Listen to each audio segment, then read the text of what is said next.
नमस्कार दोस्तों, डेट है आज की 30 नवंबर 2023 और स्वागत है आपका एटोएल डिस्कशन में। आज देखो टोटल 4 इश्यूज हम डिस्कस करेंगे। एक तो इशू जो कल डिस्कस करना रह गया था, हिंदू में आया था, ऑल इंडिया जुडिशियल सर्विस से संबंधित, उस इशू को इंक्लूड करेंगे। इसके अलावा 3 और इश्यूज। सबसे पहले इशू हम डिस्कस करेंगे ऑक्यूपेशनल सेफ्टी एंड हेल्थ से संबंधित, OSH, मतलब काम के दौरान वर्कर्स सेफ रहें, सिक्योर रहें, इससे संबंधित ये इशू है। सुर्खियों में इसलिए भी आया क्योंकि टनल कोलैप्स कर गई थी और मजदूर काम कर रहे थे, फंस गए। तो अलग इशू है, मतलब टनल वाला इशू नहीं है, एक ब्रॉड इशू है कि काम के दौरान मजदूरों की सेफ्टी को कैसे इंश्योर किया जाए।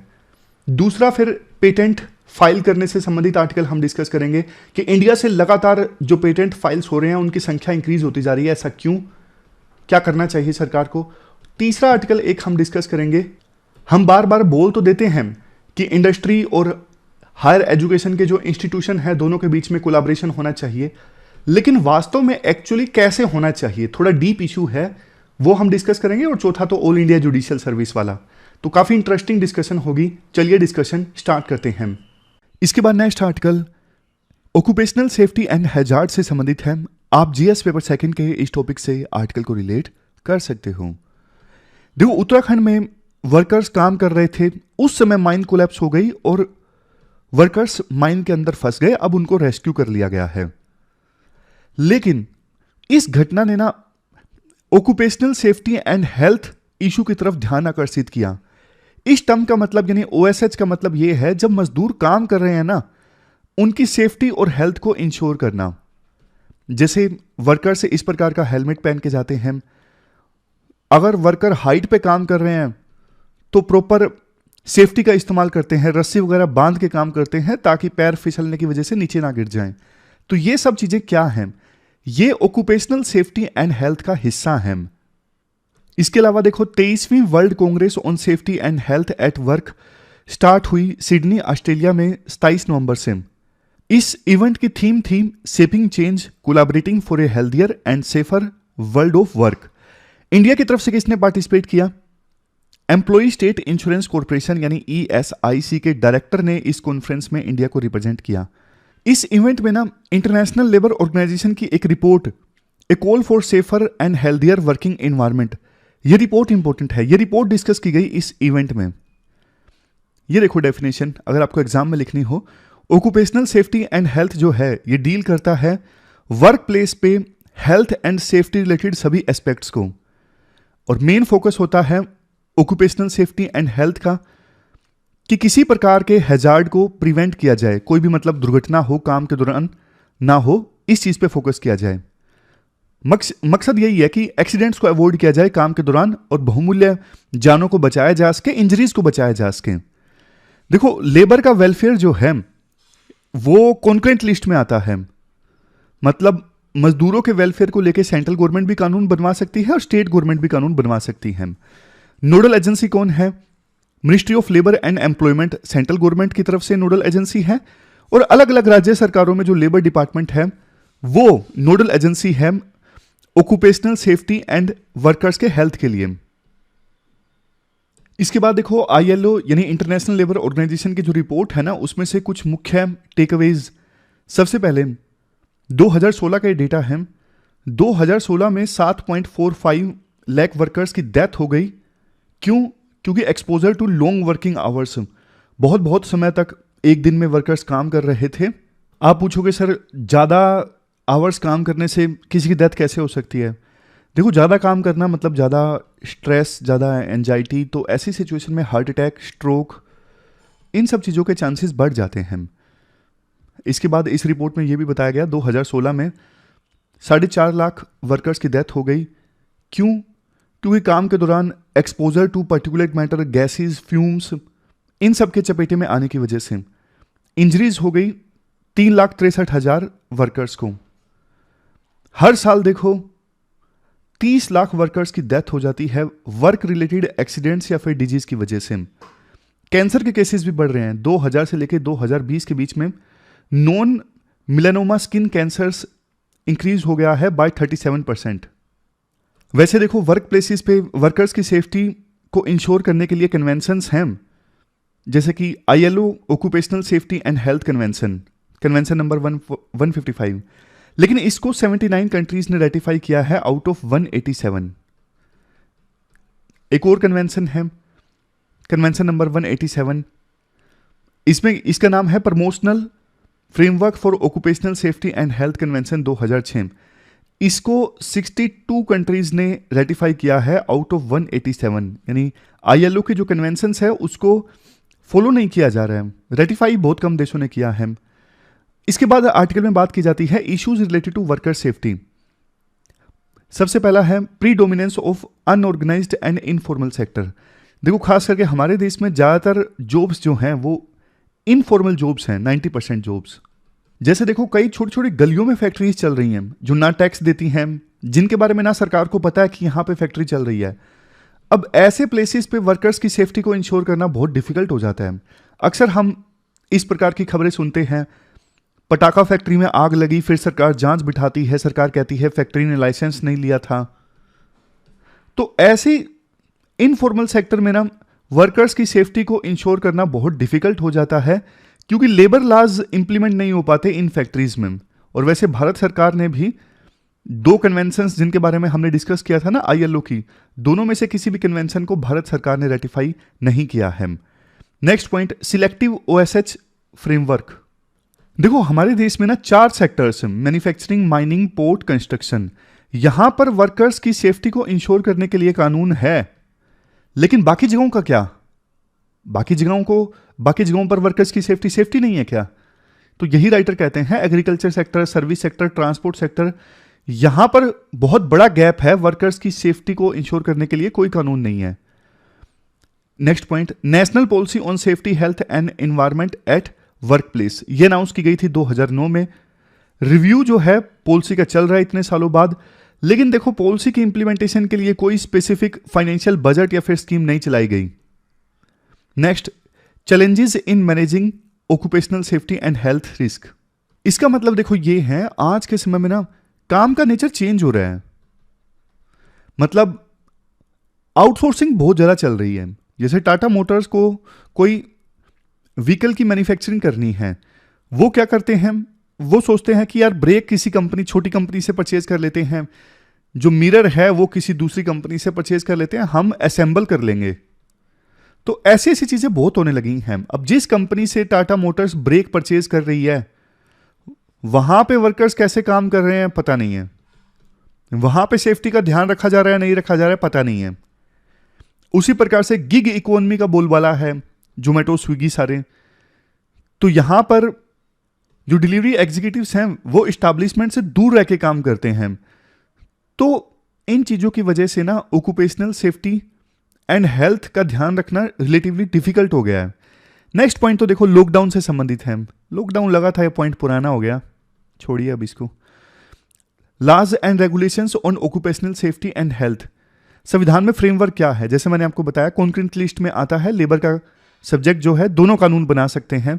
2009 में पॉलिसी आई थी, national policy on safety, health and environment at work place. ये पॉलिसी रिकॉग्नाइज करती है कि काम के दौरान वर्कर्स की जो सेफ्टी है, हेल्थ है, ये वर्कर का फंडामेंटल राइट है। Next point, occupational safety and health से संबंधित 4 कानून सरकार ने बनाए हैं। Factories act 1948, the mines act 1952 and mine rules 1955, the dock workers safety, health and welfare act 1986 और सबसे लास्ट में the building and other construction workers act 1996। और क्या मैकेनिज्म्स या फिर कोड हैं? Mechanisms to prevent industrial disaster, protect environment and promote public safety. इसमें देखो जो NDMA है, नेशनल डिजास्टर मैनेजमेंट अथॉरिटी, इनका तो काम ही ये है, जैसे कोई मैन मेड डिजास्टर आ जाता है या फिर नेचुरल डिजास्टर आ जाता है, तो उस दौरान कैसे रिस्पॉन्ड किया जाएगा, जो जान माल का नुकसान हुआ है उसे बचाने के लिए उस रिस्पॉन्स को कोऑर्डिनेट करता है NDMA। इसके अलावा डिजास्टर आने की सूरत में कम से कम नुकसान हो, पहले से कैपेसिटी बिल्ड हो ताकि कम से कम नुकसान हो, डिजास्टर से झेला जाए, इस दिशा में भी काम करता है NDMA। Next, OSH code 2020। इसमें यह बोला गया कि आप एक नेशनल डेटाबेस तैयार करो इंटरस्टेट माइग्रेंट वर्कर्स का, और पहले क्या एक रूल हुआ करता था कि 240 दिन एक साल में वर्कर ने काम किया ना तो वो पेड लीव के लिए एलिजिबल होता है। इस OSH कोड में ना इसे घटा के 180 दिन कर दिया गया कि कोई वर्कर 180 दिन एक साल में काम कर लेता है तो वो पेड लीव के लिए एलिजिबल हो जाता है।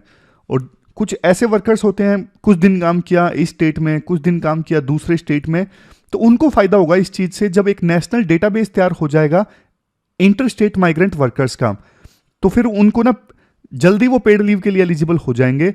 हो सकता है कि बिहार में काम किया 60 दिन, फिर दिल्ली में काम किया 60 दिन, फिर 60 दिन काम किया गुजरात में, लेकिन नेशनल डेटाबेस में वो हैं तो कोई चिंता की बात नहीं है। अब बारी आती है वे फॉरवर्ड की। वे फॉरवर्ड में पहला पॉइंट ये है, ILO रिपोर्ट की जो रिकमेंडेशंस है ना उसका इंप्लीमेंट करो।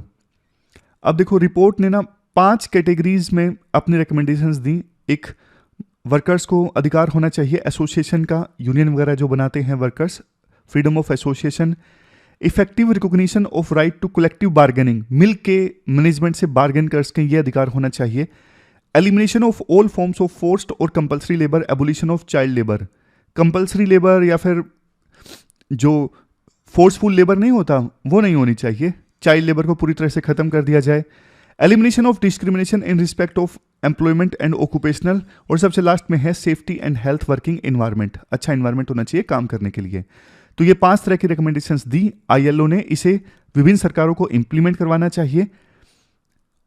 और देखो वर्क बेसिस पे ना एम्प्लॉइज की अपस्किलिंग होनी चाहिए, क्योंकि बहुत सारी जो घटनाएं हैं ना वो इस वजह से होती हैं, जैसे वर्कर्स को अच्छे से मशीन हैंडल नहीं करनी आती, ह्यूमन एरर हो गई मशीन हैंडल करने में, इस वजह से बहुत सारी एरर्स होती हैं, तो अपस्किलिंग की जाए वर्कर्स की। Next, integrating ministries and allocating resources, जो भी रेलेवेंट मिनिस्ट्रीज हैं वो मिल के काम करें वर्कर्स की सेफ्टी को इंश्योर करने के लिए। एक स्पेशलाइज्ड रिसर्च इंस्टीट्यूशन होना चाहिए जिसका काम ही ये हो दिन रात जो यही रिसर्च करे कि काम के दौरान कैसे वर्कर्स की बेहतर ढंग से सेफ्टी इंश्योर की जा सकती है। सिर्फ और सिर्फ इस मामले में रिसर्च करना ये काम होना चाहिए इस स्पेशलाइज्ड रिसर्च इंस्टीट्यूशन का।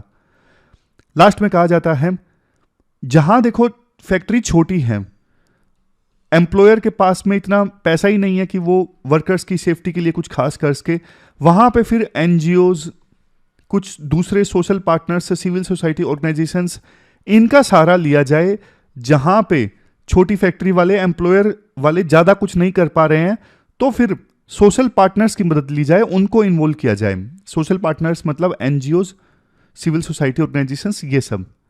तो ये पूरा आर्टिकल हमने डिस्कस किया वर्कर्स की ऑक्यूपेशनल सेफ्टी एंड हेल्थ से संबंधित। चलते हैं आगे। इसके बाद नेक्स्ट आर्टिकल पेटेंट्स फाइलिंग से संबंधित है। आप GS पेपर 3 के इस टॉपिक से आर्टिकल को रिलेट कर सकते हो। पेटेंट्स तो देखो आप समझते हो, एग्जाम्पल देखिए, जैसे मान लीजिए आपने सर दर्द को ठीक करने के लिए एक अलग नई ड्रग बनाई, उसकी प्रोसेस बिल्कुल ही अलग है और अलग किस्म की ड्रग है जो सर दर्द को ठीक करती है, और इसके लिए आपने काफी रिसर्च की, तो ना आपको पेटेंट मिल जाता है कुछ निश्चित सालों के लिए। फॉर एग्जाम्पल 20 सालों के लिए आप सिर्फ इस प्रकार की ड्रग बेच सकते हो और कोई दूसरी कंपनी नहीं बेच सकती। कोई भी नई चीज आप बनाते हो जिसकी इंडस्ट्रियल एप्लीकेशन है, एक निश्चित यूज है, तो आप फिर उस चीज के लिए अपना पेटेंट फाइल कर सकते हो। न्यूज यही है कि 2020 में ना भारी संख्या में पेटेंट फाइल किए गए हैं, खास करके चाइना और इंडिया के इनोवेटर्स ने ज्यादा पेटेंट्स फाइल किए हैं। वर्ल्ड इंटेलेक्चुअल प्रॉपर्टी ऑर्गेनाइजेशन की जो एनुअल रिपोर्ट है ना, उसके अनुसार 2022 में जितने पेटेंट्स फाइल किए गए ना वो 31.6% ज्यादा है as comparison to last year. यहां पर देखो एशिया की अगर बात करें, टोटल जितने वर्ल्ड में पेटेंट्स फाइल किए गए ना, एशिया के लोगों ने फाइल किए 67.9%। एशिया के लोगों ने ट्रेडमार्क के लिए एप्लीकेशन फाइल की टोटल में से 67.8%, और इंडस्ट्रियल डिजाइन 70.3%। मतलब टोटल जितने पेटेंट्स की एप्लीकेशंस फाइल किए जा रहे हैं या फिर ट्रेडमार्क की एप्लीकेशन फाइल की जा रही हैं, ऑलमोस्ट 70% तो एशिया से ही हैं। यहां पे डिफरेंस भी मैं आपको बता देता हूं। पेटेंट तो आप समझ गए, ट्रेडमार्क का क्या मतलब होता है? ट्रेडमार्क मतलब आपका लोगो वगैरह, जिस प्रकार से आप नाम लिख रहे हो, जैसे ओनली IS, मतलब आप अपने ब्रांड को किस प्रकार से रिप्रेजेंट कर रहे हो। तीसरे नंबर पे इंडस्ट्रियल डिजाइन। इंडस्ट्रियल डिजाइन मतलब जैसे देखो रोलेक्स की घड़ियां हैं, अलग अलग शेप की, अलग अलग किस्म की घड़ियां आती हैं, आपने देखा ही होगा। तो ये जो एस्थेटिक्स है ना, जिस प्रकार से सेब बनाई गई है ये इंडस्ट्रियल डिजाइन है, इसके लिए भी एप्लीकेशन फाइल की जा सकती है। तो इन सब चीजों में ना भारी बढ़ोतरी देखने को मिली है। क्यों, रीजंस क्या है, इंडिया से अब ज्यादा पेटेंट्स क्यों फाइल किए जाने लगे हैं? सबसे पहले गवर्नमेंट सपोर्ट। सरकार ने अवेयरनेस कैंपेन काफी चलाए हैं पेटेंट से संबंधित। पेटेंट की फीस, पेटेंट एप्लीकेशन में जो फीस लगती है उसको कम कर दिया गया है, तो काफी यूथ को ना एनकरेजमेंट मिला है पेटेंट्स फाइल करने के लिए। Next, efficient reporting on patents.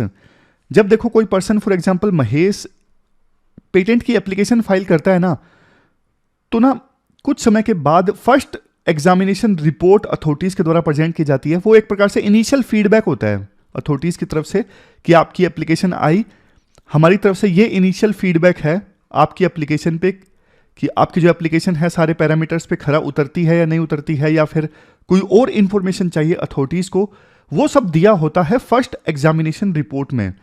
तो यूरोप में जहां फर्स्ट एग्जामिनेशन रिपोर्ट 6 महीने बाद दी जाती है, इंडिया में सरकार ने मेहनत करके इस टाइम को कम कर दिया है, 4.8 मंथ्स कर दिया है। आप कोई पेटेंट की एप्लीकेशन फाइल करोगे 4.8 मंथ्स में आपको फर्स्ट एग्जामिनेशन रिपोर्ट मिल जाएगी। Next, India's adoption of emerging technologies. आज देखो इमर्जिंग टेक्नोलॉजीज के मामले में इंडिया काफी अच्छा काम कर रहा है, खास करके आर्टिफिशियल इंटेलिजेंस। तो ना 2010 से लेकर 2022 के बीच में जितनी पेटेंट एप्लीकेशंस फाइल की गई ना, उसमें से एक बड़ा नंबर तो टेक्नोलॉजी एप्लीकेशंस का था, 2,66,000, और इसमें से भी 1,60,000 एप्लीकेशंस तो एडवांस टेक्नोलॉजीज से संबंधित थी, जैसे AI, internet of things, big data, cyber security, blockchain. लेकिन अब देखो कुछ चैलेंजेस भी हैं। हाँ, एक रीजन वैसे और भी है पेटेंट एप्लीकेशंस का बढ़ने का, उसके बाद चैलेंजेस की बात करेंगे। हमारे देश में स्टार्टअप कल्चर काफी तेजी से पनपा है पिछले कुछ सालों में। नए नए स्टार्टअप जब आते हैं तो वो नई नई इनोवेशन लेके आते हैं और उसी से संबंधित पेटेंट्स एप्लीकेशंस भी फाइल की जाती हैं। इंटेलेक्चुअल प्रॉपर्टी जो है वो और ज़्यादा बढ़िया से इमर्ज होकर आती है। अब देखो कुछ चैलेंजेस हैं। सबसे पहले क्वांटिटी वर्सेस क्वालिटी। देखो पेटेंट एप्लीकेशंस बेशक ज़्यादा फाइल हुई हैं, लेकिन कई तो बिल्कुल फर्जी सी एप्लीकेशन है। पेटेंट के लिए एप्लीकेशन फाइल कर दी लेकिन कुछ भी नहीं किया, नया नहीं किया, सिर्फ एप्लीकेशन फाइल कर दिया। तो एप्लीकेशन बेशक कम आए लेकिन क्वालिटी एप्लीकेशंस हों। इसके बाद नेक्स्ट पॉइंट, देखो अभी भी आज भी इंडिया में जो पेटेंट ऑफिस है ना, वहां रिसोर्सेज की कमी है, स्टाफ की कमी है। तो इस वजह से जितनी एप्लीकेशंस फाइल की जाती है ना, सबका निपटारा समय से नहीं हो पाता। जैसे 2016-17 में एप्लीकेशंस फाइल हुई 45,444 और ग्रांट किए गए पेटेंट 9,847। तो एफिशिएंसी की कमी है पेटेंट ऑफिस में। Next, decline in venture capital funding. Venture capital funding में कमी हो गई है, मतलब इनिशियल स्टेज में स्टार्टअप में जो इन्वेस्टर्स पैसा इन्वेस्ट करते हैं ना, उस फंडिंग में कमी हो गई है। इसके बाद नेक्स्ट पॉइंट, देखो यूएस ट्रेड रिप्रेजेंटेटिव है ना, ये समय समय पर आवाज उठाते रहते हैं कि इंडिया में इंटेलेक्चुअल प्रॉपर्टी राइट्स का ठीक से सम्मान नहीं होता, कॉपीराइट वायलेशन को ठीक से प्रोटेक्ट नहीं किया जाता। तो यहां पर इंडिया की इमेज खराब होती है। मतलब यूएसए को कंसर्न है कि उनके देश में जो पेटेंट्स फाइल किए गए हैं और ग्रांट्स किए गए हैं ना, उनकी इंडिया में रिस्पेक्ट नहीं होती, वायलेशन हो जाता है, बट सरकार ठीक से कोई एक्शन नहीं लेती। और हमारे पेटेंट एक्ट में एक दो प्रोविजन है, जैसे कंपलसरी लाइसेंसिंग का, कि इमरजेंसी की सिचुएशन में किसी भी दवाई कंपनी को इजाज़त दी जा सकती है कि वो ये ड्रग मैन्युफैक्चर करे, पेटेंट है तो भी कोई इशू नहीं है। तो ये ऐसे कुछ प्रोविजंस हैं जैसे कंपलसरी लाइसेंसिंग, जिसको लेके यूएस को शिकायत है। Next, gender disparity. महिलाओं के द्वारा कम पेटेंट्स एप्लीकेशंस फाइल की जाती हैं पुरुषों की अपेक्षाकृत। जैसे 2009 से लेकर 2021 में 10.2% एप्लीकेशंस महिलाओं के द्वारा फाइल की गई इंडिया में, और ग्लोबल आंकड़ा ये 16.2% का है। मतलब वर्ल्ड में भी सिचुएशन कोई इतनी अच्छी नहीं है।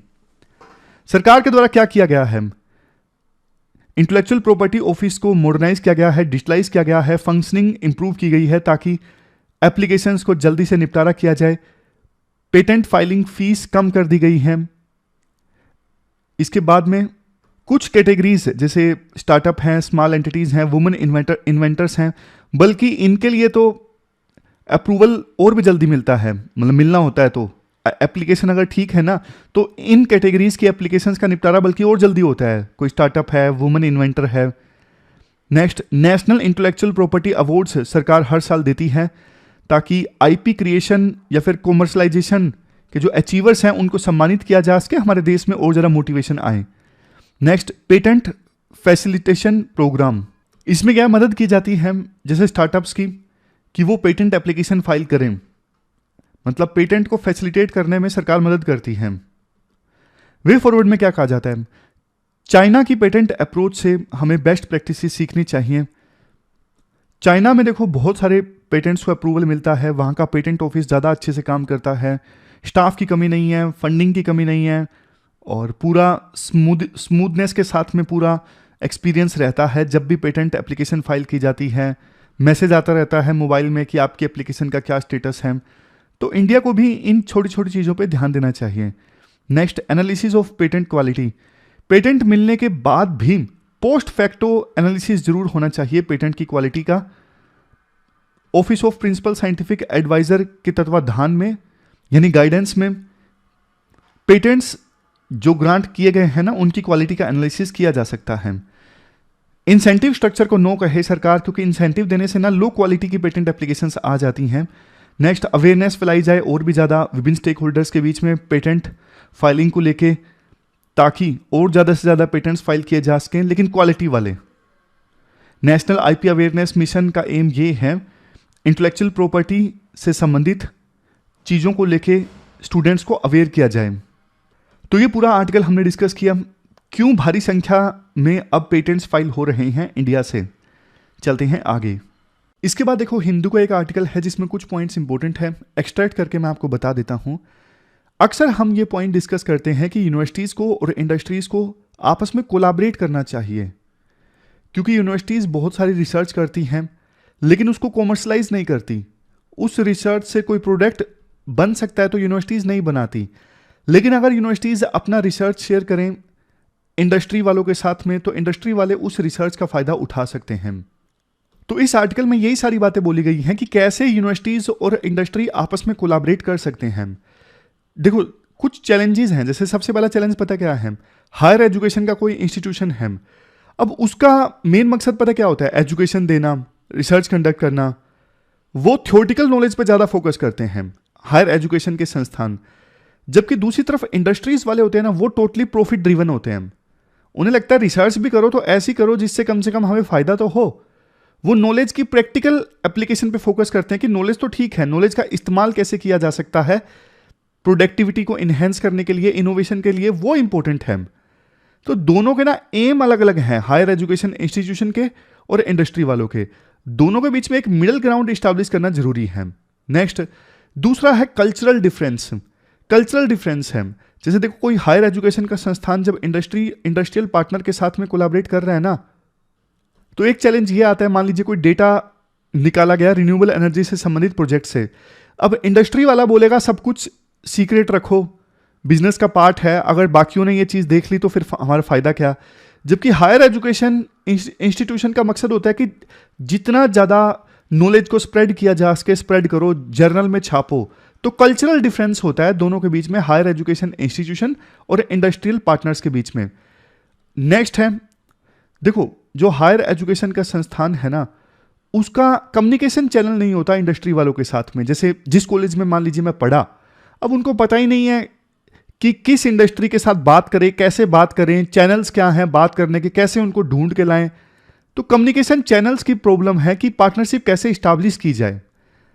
इसके बाद चौथा चैलेंज है ट्रस्ट डेवलप करना। कुछ मिलता जुलता पॉइंट है।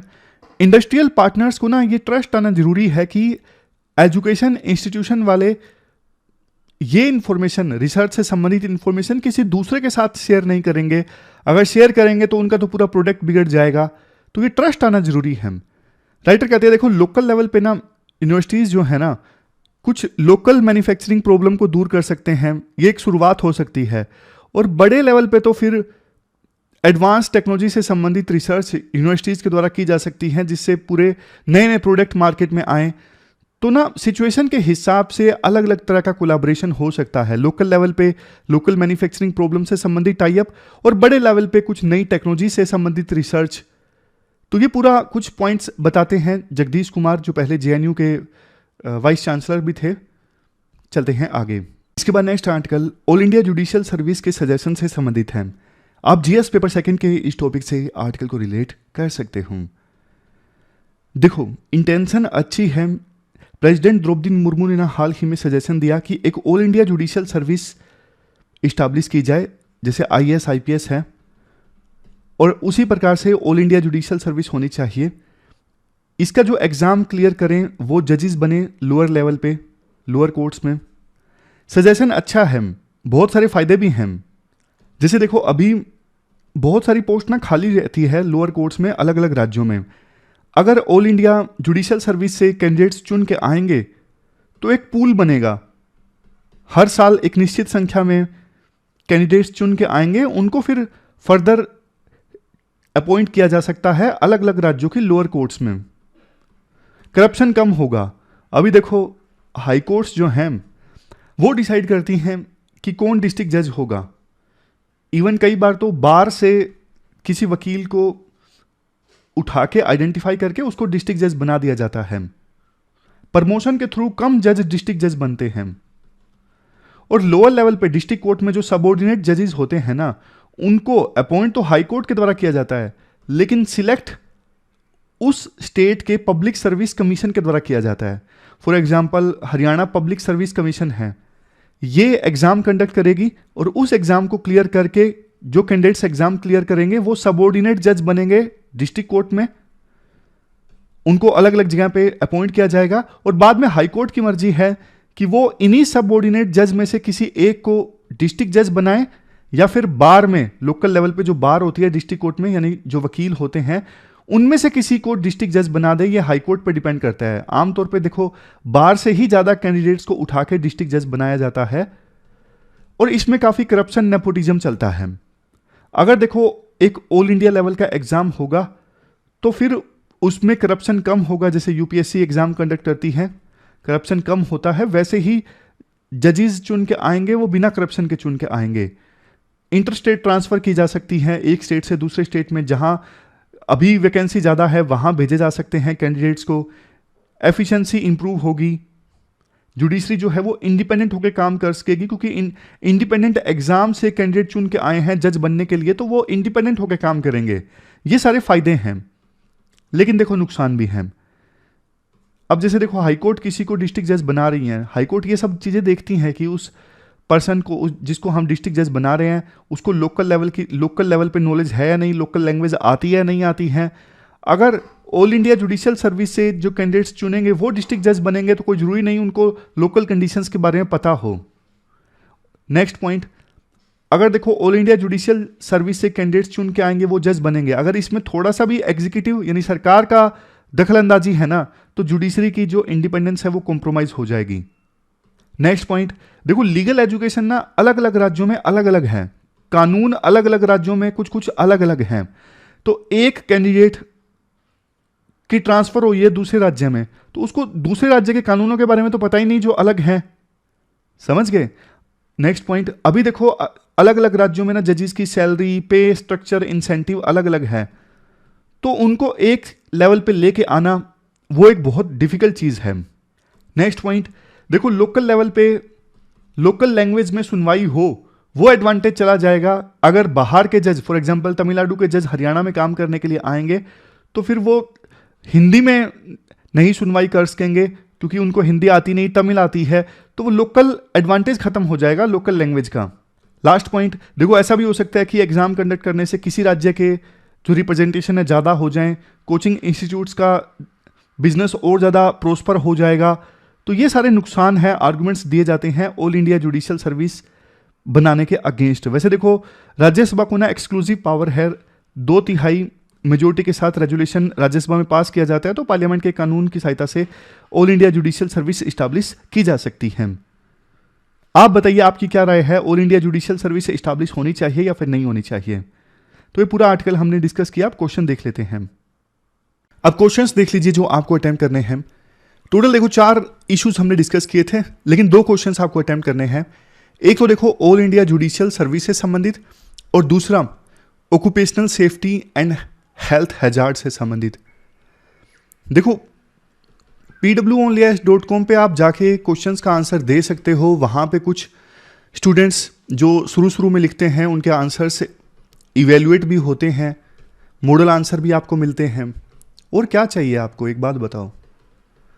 मतलब अक्सर स्टूडेंट्स बोलते हैं कि हमें रिसोर्स नहीं है, कोई चेक करने वाला नहीं है। सब कुछ तो मिलता है, उसे यूज़ कीजिए आप बढ़िया ढंग से। आंसर्स तो देखो आप ही को लिखने पड़ेंगे, कोई आपकी जगह आंसर्स नहीं लिख देगा। और देखो बाद में चीज़ें रियलाइज़ होती हैं कि हाँ एक एक क्वेश्चन का आंसर हम पहले लिख लिया होते हमने, तो आज सिचुएशन कुछ अलग ही होती। तो एक क्वेश्चन का आंसर लिखने में कोई समय नहीं लगता, लेकिन उसका धीरे धीरे जो कंपाउंड इफेक्ट होता है ना, वो बहुत स्ट्रॉन्ग होता है। डेली बेसिस पे जो आप थोड़ा थोड़ा करके सीखते हो ना, वो अल्टीमेटली 3 महीने बाद आप रियलाइज़ करोगे कि डेली एक क्वेश्चन का आंसर लिखने से मैं कितना ज़्यादा सीख चुका हूँ या सीख चुकी हूँ। तो इसमें कोताही मत बरतिए, एक क्वेश्चन का आंसर तो कम से कम जरूर लिखिए, अगर 2 क्वेश्चन का आंसर नहीं लिख पाते तो। अब प्री का एक क्वेश्चन है, Rajya Sabha has equal powers with Lok Sabha. Rajya Sabha और लोकसभा की इक्वल पावर्स हैं किस चीज़ में? 4 ऑप्शंस हैं। ऑल इंडिया सर्विस को क्रिएट करने के मामले में, संविधान को अमेंड करने के मामले में, गवर्नमेंट को रिमूव करने के मामले में, या फिर कट मोशंस के मामले में। सोच लीजिए इसका आंसर। देखो इस क्वेश्चन का आंसर है सेकंड। संविधान को अमेंड करने के मामले में राज्यसभा और लोकसभा की इक्वल पावर्स हैं। यूपीएससी ने क्वेश्चन 2020 में पूछा था। तो ये थी हमारी आज की डिस्कशन। कैसी लगी आपको डिस्कशन, आप कमेंट बॉक्स में बताइए। अभी के लिए इतना ही है। Thank you very much for discussion.